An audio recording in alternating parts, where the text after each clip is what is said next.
রয়েছে মোহামেডান স্পোর্টিং ক্লাবের একেবারে ঘরোয়া মাঠে এবং আমরা সকলেই জানি মোহামেডান স্পোর্টিং ক্লাব উদ্বোধনী ম্যাচের পর থেকে কিন্তু তাদের ঘরোয়া মাঠে নিজস্ব মাঠে খেলছে এবং আজ কিন্তু খেলা ছিল মোহামেডান স্পোর্টিং ক্লাব বনাম আর্মি রেডের এবং আজ কিন্তু প্রথম থেকেই মোহামেডান স্পোর্টিং ক্লাব তাদের নিজের জোশে নিজের মাঠে একেবারে খেলে গেছে।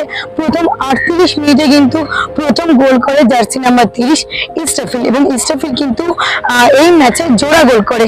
ইস্টাফিল আবারও প্রথম অর্ধের সংযোজিত সময়ের মধ্যে আবার একটা গোল করে এবং সে জোড়া গোল করেছে।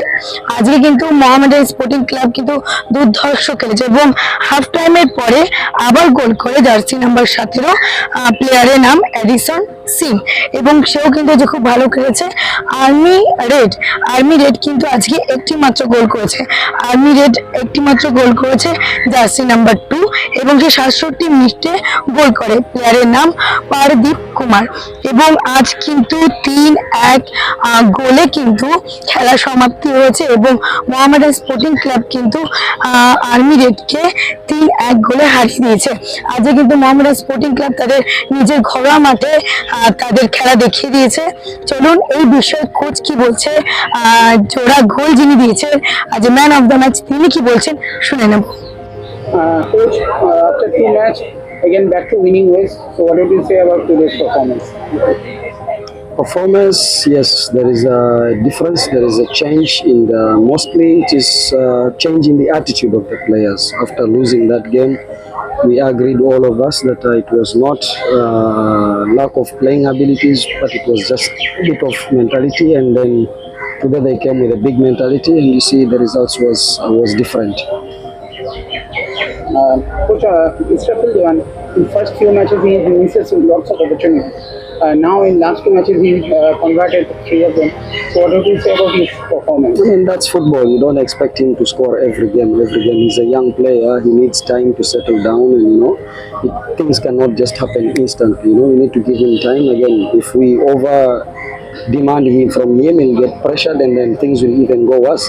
So we have to put ourselves in his boots and make sure that we give him the right platform, the right environment to make sure that he performs. And I believe now slowly he's trying to settle down, but still I don't want pressure to come to him. I want him to play his game, mostly to be able to enjoy and help the team. Coach, in 15 days time you have to play 4, and when he will face on 14th he will face 5th match. When other of 2 big sides like Mohun and East Bengal will face only 3rd match of them.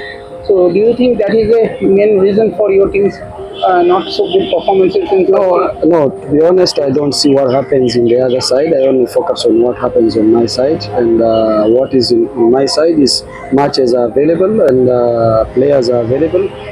Sometimes poor performances, sometimes good performances, but at the end we have to make sure that things go right in the way we want them to happen. হ্যাঁ, কোচের এইটা do and dye match ছিল। ম্যাচটাও 2টো match এসেছিলো, আমরা ঠিকঠাকভাবে খেলতে পারিনি first 2টো match. তো এই ম্যাচটা আমাদের ডু অ্যান্ড ডাই ছিল, তো এই ম্যাচটা জিতে পারছি। আচ্ছা, এর আগে মোহামেডানের আরও একটা প্লেয়ার ছিল ডেভিড বলে, তার জায়গায় তোমাকে ভাবা হচ্ছে। এখন কি মোহামেডানের নতুন ইস্টাফিল সবাই সমর্থকরা বলা শুরু করে দিয়েছে, সেই প্রত্যাশা অনুযায়ী কতটা তুমি নিয়ে রাখতে চাচ্ছো? আগেরবারে ডেভিড ওর নাম শুনেছি, ভালো খেলেছে, তো আমিও চেষ্টা করছি আমার বেস্ট দেবার। এটাই যে ডেভিড গেছে, ডেভিড এসছে সেটা না, ইসরাফিল থাকবে, তো এমন কিছু না, আমি আমার 100% দিচ্ছি, দেখা যাক। ইতিমধ্যেই তো 3টে গোল হয়ে গেল, এবারে লক্ষ্য কী থাকবে লিগে?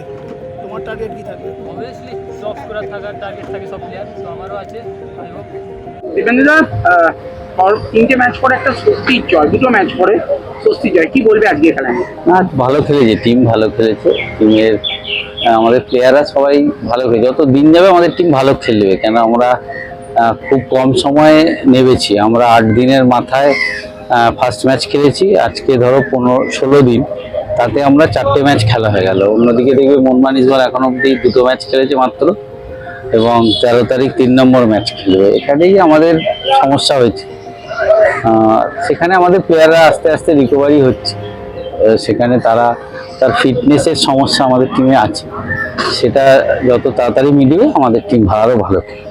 আমরা ম্যাচ যখন খেলি 10 দিন প্র্যাকটিস, তারপরে 13 দিন, তারপরে 16 দিন, আজকে 19 দিন, তো এটা একটা ফিটনেসের বড় ব্যাপার আছে। তাছাড়া সব ইয়াং টিম আছে, আমাদের রিজার্ভ টিম আছে, তার মধ্যে 3 জন শুধু সিনিয়র আছে, বাদ বাকি সব রিজার্ভ টিম আছে।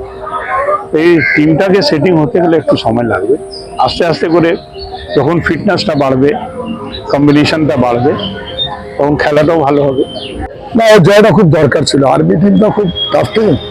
আমার একটা ছিল কি, এটা আজকে যে ম্যাচ আছে ওই ম্যাচে যদি দাঁড়ানো যায়, যেভাবে ড্র আর আমরা হেরেছি, কিন্তু আজকে ছেলেরা যা তোমরা দেখেছো, যা স্টার্টিং এ যা খেলেছে 70 মিনিট, লাস্টে যে ফার্স্ট হাফে যা রান করেছে, তারপরে সেকেন্ড হাফে ফার্স্টের দিকে লাস্টের দিকে যেটা একটু এক্সস্ট হয়ে গেছিল জিটু, প্রচুর ছুটেছে। মাঠের ইমিউনিটি যা অবস্থা আছে এখানে, যাই হোক 3-1 জিতেছে টিম। কিন্তু ব্যাপারটা আমাদের যে উদ্দেশ্য আছে কি, আমরা এই টিমটাকে 3 বছর সবাই একটা লং টার্মে আমাদের কন্ট্রাক্টে আছে। আমরা একটা মানে এরকম টিম যেটা ইনভেস্টার করেছে বা ক্লাব করেছে, কে টিমটাকে এরকম ছেলেরা তৈরি হয়ে আগামী দিন যেরকম টিমে খায়। সব টিম ইস্ট বেঙ্গলের আগে করেছিল, মোহনবাগানও করেছিল।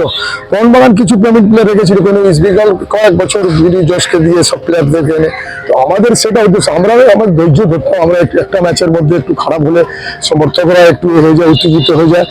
আর মানে এটা উচিত না, একটু টিমের পেছনে দাঁড়াতে উচিত। আজকে এই যে বাঙ্গারি যে আজকে টিমটাকে আইএসএল এ তুলেছে, ঠিক 1 বছর যদি নিজে হিসাবে হচ্ছে একটা সেট আপ করার চেষ্টা করছে কি আগামী দিন কি করে। মানে আমি এখান থেকে একটা প্লেয়ার তো আজকাল মার্কেটে পাওয়া যায়, তৈরি করতে হবে। অন্য অন্য টিম তৈরি করে সেলও করছে, নিজের টিমও খেলাচ্ছে, লোনেও দিচ্ছে। তো আমরা আশা করি এবছর, তারপরে নেক্সট ইয়ার, তারপরে 3 বছরের মধ্যে আমাদের যেটা টিম যে আমাদের আইএসএল এ খেলছে অনেক এগিয়ে যাবে।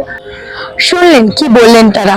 এরকমই খেলা থেকে শুরু করে যাবতীয় আপডেট পেতে দেখতে হবে বাংলার পালস টিভি, এবং ইউটিউবকে, ফেসবুককে ফলো করতে একদমই ভুলবেন না, এবং বাংলার পালস টিভি দেখতে তো একদমই ভুলবেন না।